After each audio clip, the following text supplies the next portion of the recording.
In the heart of the bustling city of Port Harcourt, Nigeria, amidst the towering skyscrapers and vibrant markets, lived a young woman named Sarah. Renowned for her captivating beauty, Sarah was the envy of her peers. Her long, flowing hair, a cascade of ebony silk, seemed to defy gravity, always falling in perfect waves. It was thick, soft, and always in place, no matter how humid the day or how active she was. The girls whispered about her hair, admiring its beauty and wondering how she managed to keep it so flawless. Little did they know, behind Sarah's seemingly perfect appearance was a dark secret she was willing to protect at any cost. Kindly like this video and subscribe to our channel. Don't forget to turn on notifications to see our new videos. Sarah's mother, Mama Sarah, was a member of a secret group of women who believed in ancient practices for beauty and prosperity. These women passed down their knowledge from generation to generation, sharing rituals and remedies that promised to enhance their appearance and bring good fortune. It was from her mother that Sarah learned about the ritual that would change her life. Since Sarah was a child, her mother had been giving her a strange mixture of herbs and animal parts, claiming that it would nourish her hair and make it grow strong and healthy. As Sarah grew older, the rituals became more complex, involving nighttime ceremonies and offerings to the spirits. What started as innocent beauty tips turned into a sinister practice, where Sarah was required to collect hair from others and offer it in rituals to maintain her perfection. Sarah's secret was well kept.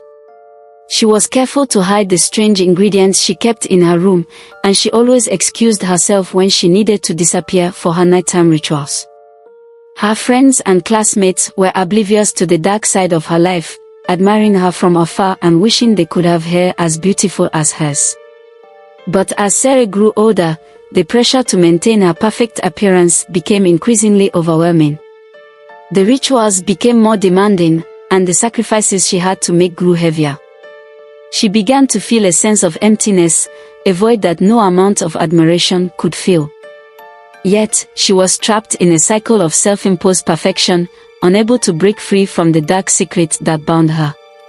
Sarah's mother, Mama Sarah, was a member of a secret society known as the Enyimba Circle.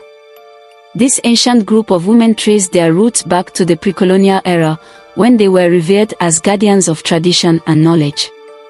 The Enyimba Circle possessed a deep understanding of herbal remedies, spiritual practices, and the secrets of natural beauty. The rituals performed by the Enyimba Circle were based on a complex system of beliefs and practices. They believed that the hair was a powerful symbol of a woman's identity and vitality.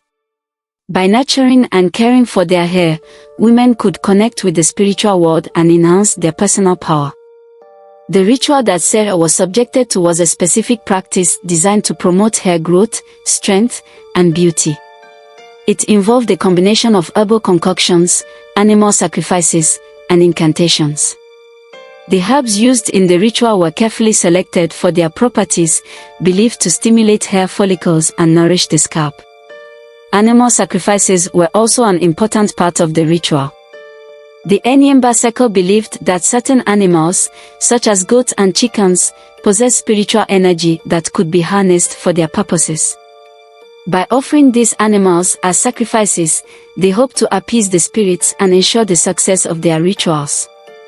The incantations chanted during the ritual were believed to have a powerful effect on the mind and body. They were said to activate the spiritual energy within the hair, promoting its growth and vitality. The words of the incantations were passed down through generations, whispered in secret among the members of the Enyimba Circle. Sarah's mother had been initiated into the Enyimba Circle at a young age. She had learned the secret of the ritual from her own mother, who had in turn received the knowledge from her ancestors. Mama Sarah believed that the ritual was a gift, a way to ensure that her daughter would always be beautiful and admired. However, the ritual also came with a dark side. The Enyimba Circle believed that in order to receive the full benefits of the ritual, a sacrifice must be made. This sacrifice could take many forms, but it often involved the collection of hair from others. The belief was that by offering the hair of others, the ritual would be strengthened and the desired results would be achieved. Sarah was unaware of the darker aspects of the ritual. She simply believed that her mother was doing everything she could to help her achieve her goals. As she grew older, she became increasingly obsessed with her appearance, and she was willing to do anything to maintain her perfect hair. As Sarah grew older, Jessica began to notice changes in her friend's behavior. Sarah seemed more withdrawn, spending less time with her friends and more time alone in her room. She also became increasingly secretive, avoiding answering questions about her activities and refusing to let Jessica into her room. One day, while cleaning Sarah's room, Jessica stumbled upon a hidden drawer filled with strange objects. There were jars of dried herbs, animal bones, and a collection of hair clippings. Jessica was puzzled and intrigued. She had never seen anything like it before. Curious, Jessica confronted Sarah about the strange items in her room. Sarah tried to brush off Jessica's questions, claiming that they were just old family heirlooms. But Jessica wasn't convinced. She knew that Sarah was hiding something, and she was determined to find out what it was. Jessica began to pay closer attention to Sarah's activities. She noticed that Sarah would often disappear at night, returning the next morning with a tired and disheveled appearance. One night, Jessica decided to follow Sarah. As Sarah slipped out of her house, Jessica followed at a distance. She watched as Sarah walked towards the outskirts of town, disappearing into the darkness. Jessica hesitated, torn between curiosity and fear. She knew she shouldn't be following Sarah, but she couldn't shake the feeling that something was wrong. Gathering her courage, Jessica followed Sarah into the woods. As she approached the clearing where Sarah had disappeared, she heard a faint chanting. Peering through the trees, Jessica saw Sarah standing in the center of a circle of candles, surrounded by strange objects. Jessica was horrified by what she saw. Sarah was performing a ritual, chanting incantations and offering the hair clippings she had collected. As Jessica watched, a shiver ran down her spine. She had never seen anything so disturbing before. Knowing that she had witnessed something she wasn't supposed to, Jessica turned and ran. She was terrified, but she knew she couldn't ignore what she had seen. She had to confront Sarah and demand an explanation. Jessica couldn't shake the image of Sarah performing the ritual. It haunted her dreams, filling her with a sense of dread and unease. She knew she had to confront Sarah, no matter how difficult it might be. The next day, Jessica approached Sarah, her voice trembling. "Sarah, I need to talk to you," she said. Sarah looked surprised, her eyes widening in alarm. "What is it, Jessica?" she asked. Jessica took a deep breath. "I saw you last night," she said. "In the woods." Sarah's face paled. She tried to deny it, but Jessica was too determined. "I know what you were doing," she said. "I saw you performing a ritual." Sarah's eyes filled with tears. She knew she couldn't hide the truth any longer. "I'm sorry, Jessica," she said. "I didn't want you to see that." Jessica sat down beside Sarah, her heart aching for her friend. "Why are you doing this?" she asked. "What is it all about?" Sarah hesitated, her voice barely a whisper. "It's a family tradition," she said. "My mother taught me." Jessica was skeptical. "What kind of family tradition is this?" she asked. It's dark." Sarah nodded, her eyes filled with shame. "I know," she said. "But I'm trapped. I can't stop." Jessica reached out and took Sarah's hand. "You can stop," she said gently. "You don't have to do this anymore." Sarah shook her head. "It's not that easy," she said. "I'm afraid of what will happen if I stop." Jessica knew she had to help Sarah. She couldn't let her friend continue with this dangerous and harmful practice. "I'll help you," she said. "We'll figure this out together." Sarah looked at Jessica with a mixture of hope and fear. "You will?" she asked. Jessica nodded. "I promise," she said. "We'll find a way to break free from this." Jessica and Sarah spent the next few days talking about the ritual and its origins.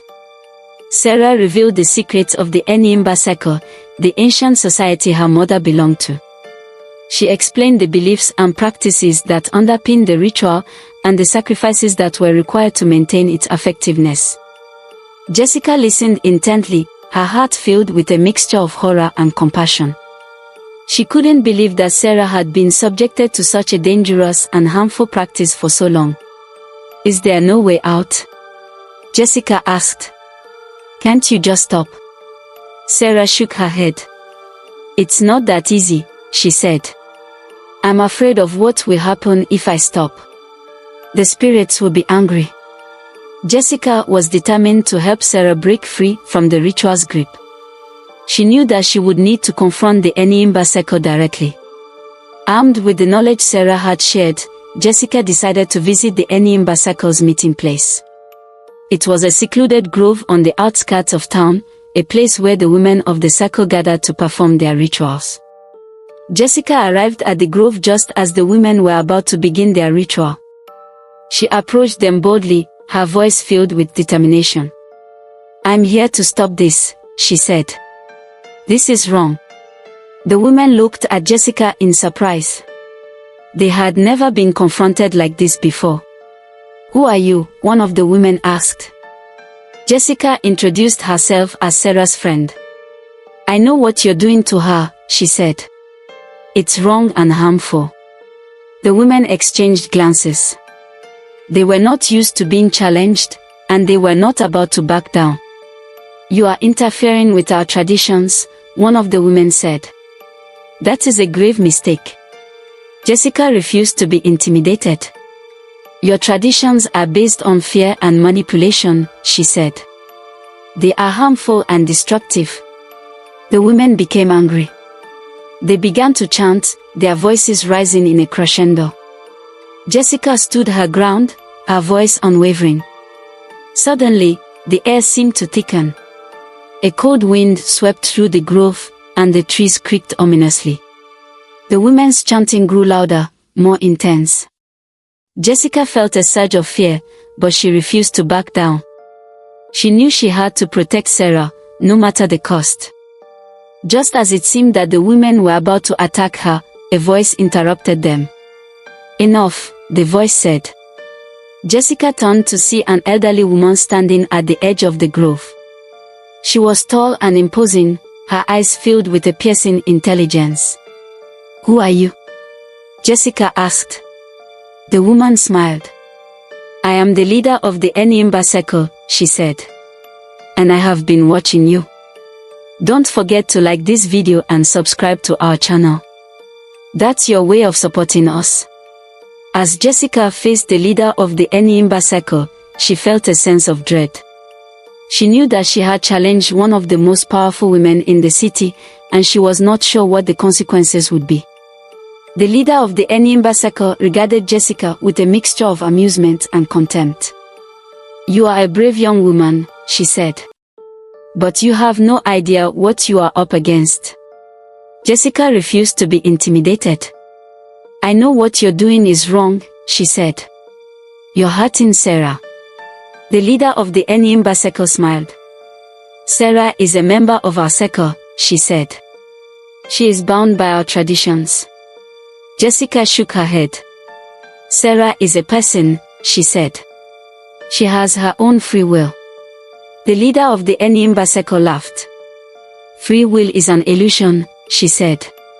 "We are all bound by the laws of nature. And the laws of nature dictate that Sarah must follow our traditions." Jessica was outraged. "You can't control her like that," she said. "She has a right to choose her own path." The leader of the Enyimba Circle shrugged. "We will see," she said. "If Sarah chooses to leave us, there will be consequences." Jessica knew that the leader of the Enyimba Circle was serious. She had seen the power that the women of the circle wielded, and she knew that they were capable of great harm. As Jessica turned to leave, the leader of the Enimba circle called out to her. "Remember this," she said. "The pursuit of perfection comes at a price." Jessica stopped, her heart pounding.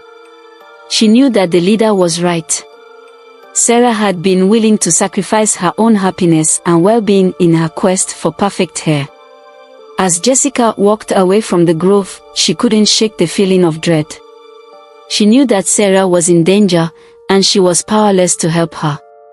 The confrontation with the Enimba circle left Jessica feeling helpless and defeated. She knew that Sarah was in danger, but she was powerless to stop the women of the circle from carrying out their plans. As the days turned into weeks, Sarah's condition worsened. She became increasingly withdrawn and isolated, spending most of her time alone in her room. Her once vibrant personality seemed to fade away, replaced by a deep sense of despair.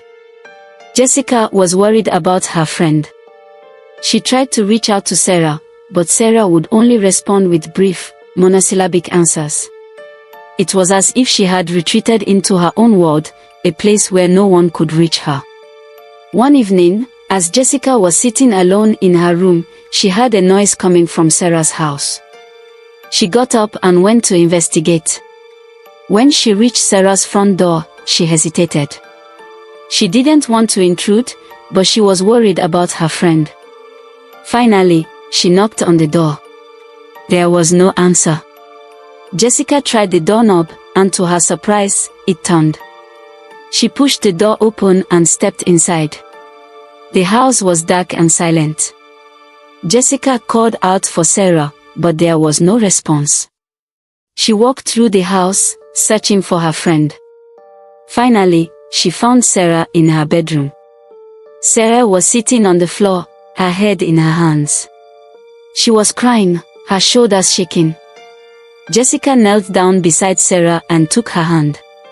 "Sarah," she said gently. "It's okay. I'm here." Sarah looked up at Jessica, her eyes filled with tears. "I can't take it anymore," she said. "I'm trapped." Jessica hugged Sarah, her heart aching for her friend. "You don't have to be," she said. "There's a way out." Sarah shook her head. "No, there isn't," she said. "I'm bound to them. I can't escape." Jessica refused to give up. She knew that Sarah needed help, and she was determined to find a way to free her. Jessica knew that Sarah was in desperate need of help. She had to find a way to break the Enimba circle's hold on her friend. After much thought, Jessica decided to seek help from a powerful spiritual leader who was known for his wisdom and compassion. She believed that he might be able to help Sarah break free from the ritual's grip. The spiritual leader, a wise old man named Chief Obinna, listened patiently as Jessica told him about Sarah's situation. He nodded thoughtfully as she spoke, his eyes filled with understanding. "This is a serious matter," he said. "The Enimba circle is a powerful force, and they will not give up easily." Jessica knew this. But she was determined to fight for Sarah. "I won't let them hurt her," she said. Chief Obinna smiled. "You have a strong spirit," he said. "I believe you can help Sarah." He then revealed a secret ritual that he believed could break the Enimba circle's hold on Sarah. It was a dangerous and powerful ritual, but it was the only hope they had.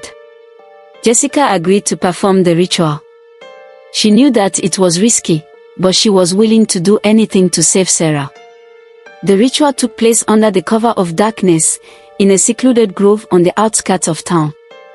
Jessica followed Chief Obinna's instructions carefully, chanting the incantations and offering the necessary sacrifices. As the ritual reached its climax, a powerful energy seemed to fill the air. The trees creaked and groaned, and the wind howled ominously. Suddenly, a blinding light filled the grove. A figure appeared in the center of the circle, its form shimmering and indistinct. It was the leader of the Enimba circle. "You dare to defy us," the leader's voice boomed. Jessica stood her ground, her voice trembling. "I will not let you harm Sarah," she said. The leader of the Enyimba Circle laughed. "Sarah is ours," she said. "She belongs to the circle." Just as the leader was about to attack Jessica, Chief Obinna stepped forward. He raised his hands, and a wave of energy surged from his body. The leader of the Enyimba Circle was caught off guard. She stumbled backward, her eyes wide with fear. "You have broken our hold on Sarah," Chief Obinna said. "She is free." The leader of the Enyimba Circle vanished, leaving behind a swirling vortex of darkness. The grove was silent, except for the rustling of the trees. Jessica turned to Chief Obinna. "Thank you," she said. "You saved Sarah's life." Chief Obinna smiled. "It was not I who saved her," he said. "It was your courage and determination." Jessica knew that Chief Obinna was right. It was her own strength and perseverance that had ultimately freed Sarah from the Enyimba Circle's grip. The ritual had worked. Sarah was free from the Enyimba Circle's control. But the battle was not over yet. The women of the circle would not give up easily. Jessica and Sarah knew that they had to leave the city. They would have to go somewhere far away, where the Enyimba Circle could not find them. With the help of Chief Obinna, they arranged a safe passage out of the city. They traveled by night, avoiding the main roads and relying on the kindness of strangers to help them along the way. Finally, they reached a small village in the countryside. It was a peaceful place, far removed from the hustle and bustle of the city. There, they hoped to find a new beginning. Sarah was initially hesitant about leaving her home and friends. But as time went on, she began to realize that she was finally free. She was no longer bound by the Enyimba Circle's rules and traditions. With Jessica's support, Sarah began to rebuild her life.